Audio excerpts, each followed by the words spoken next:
Hello everyone, in this video we will study spermatogenesis.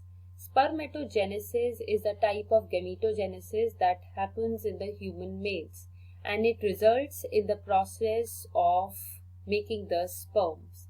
So spermato word is made up of two terms. The first term is spermato, which means sperms, and genesis means synthesis. So we can define the process of spermatogenesis as the process in which synthesis of sperms happen.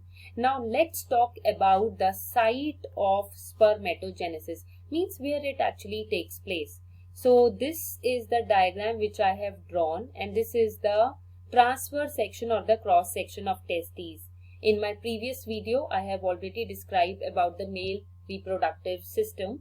So if you have not watched that, please watch that video and things will be much clearer to you. So if you cut the cross section, you will see numerous seminiferous tubules. So these black circles, they are nothing but they are the seminiferous tubules. Inside the seminiferous tubules, you can see that pink colored cells are also being shown. These are your male germ cells which will undergo spermatogenesis to form the sperms.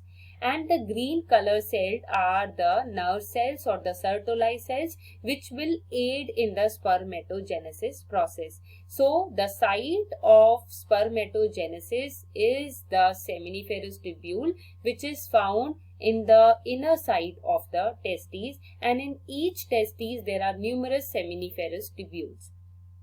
Now, very important that spermatogenesis, it accomplishes in three phases. The first phase is known as multiplicative phase. The second phase is known as the growth phase. The third and the last phase is the maturation phase. Now, as the name itself is making you a sense that in multiplicative phase the cells are going to increase, and whenever cells they have to increase in the human body, they increase by mitosis. In growth phase, obviously growth happens, means the cell will become a bit bigger because it has undergone growth. In the maturation phase, the prominent division which occurs is known as meiosis. So here, this phase which is pink in color, it defines your multiplicative phase.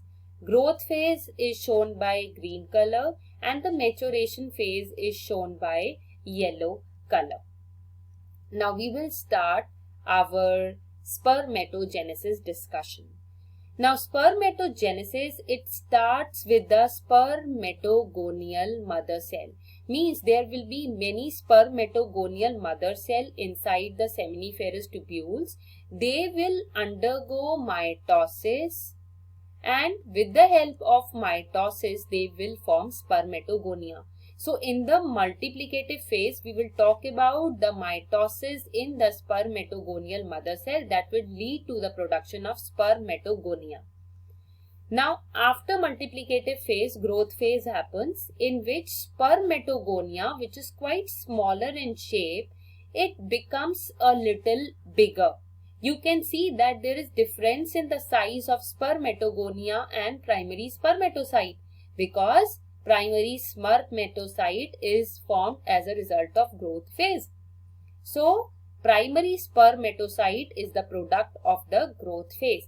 Now after this, the last phase of spermatogenesis happens, and as I said earlier too, in this phase meiosis has to happen. So meiosis will happen, and you know that meiosis, it occurs in two steps. First is meiosis 1 and another is meiosis 2.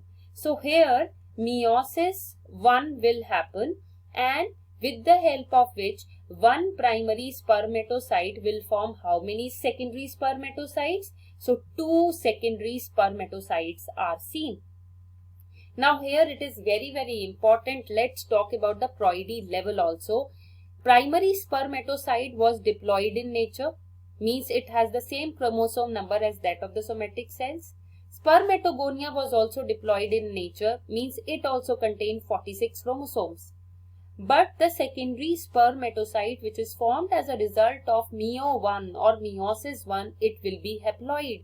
It will contain 23 chromosomes. So each secondary spermatocyte will contain 23 chromosomes, and which are exactly half of that of the diploid cell. That is why we say that secondary spermatocytes, they are haploid in nature. Now meiosis is yet not over, because meiosis will get only over when meiosis 2 will happen, because one meiotic division is equal to meiosis 1 and meiosis 2.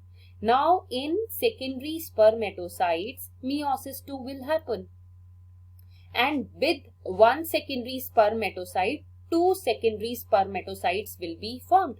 That means we already have two secondary spermatocytes with us. So this will form, this one will form these two, and this will also form these two, because from one cell, two cells are made by meiosis 2. But the chromosome number will stay half.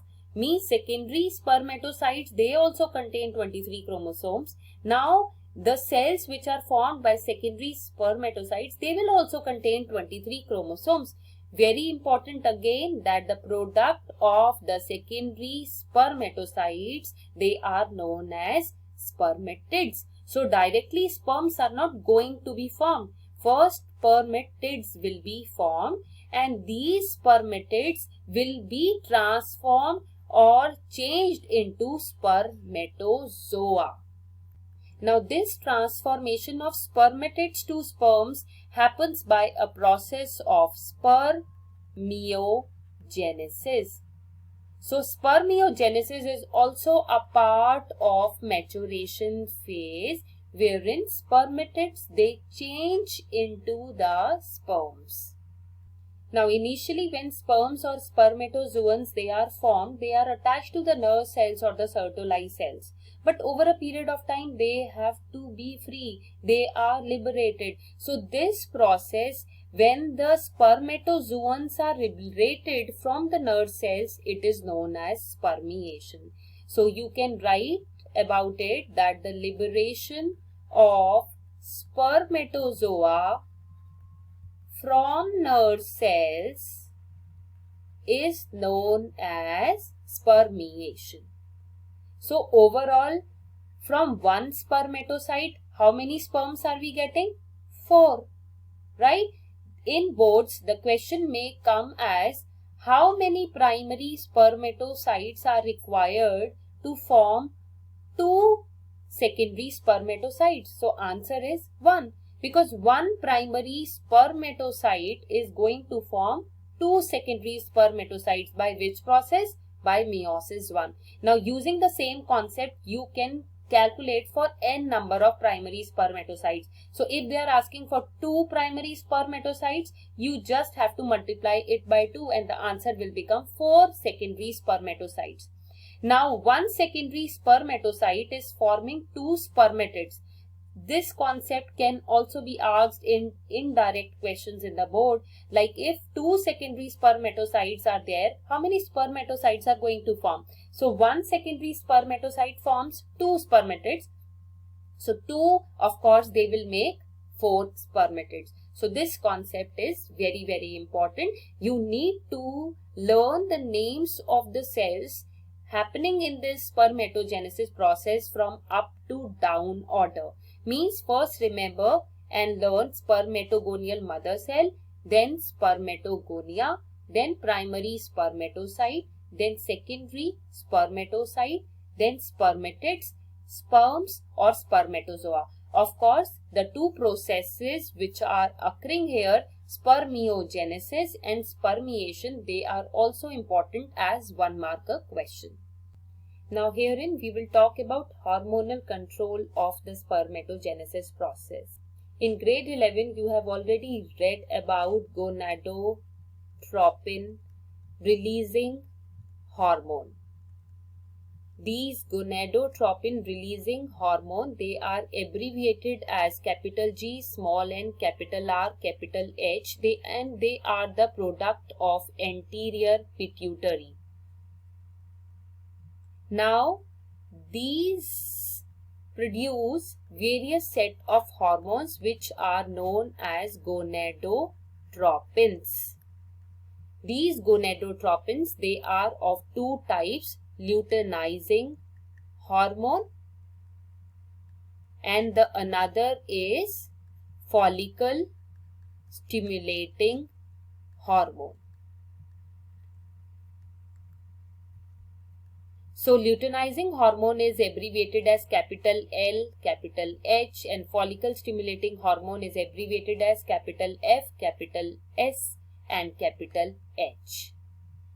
Now this luteinizing hormone, it acts upon the leading cells, means the cell that are surrounding the seminiferous tubules. Luteinizing hormone, it acts on the leading cells, and there it helps in producing the androgens, and one such androgen in the human male is testosterone.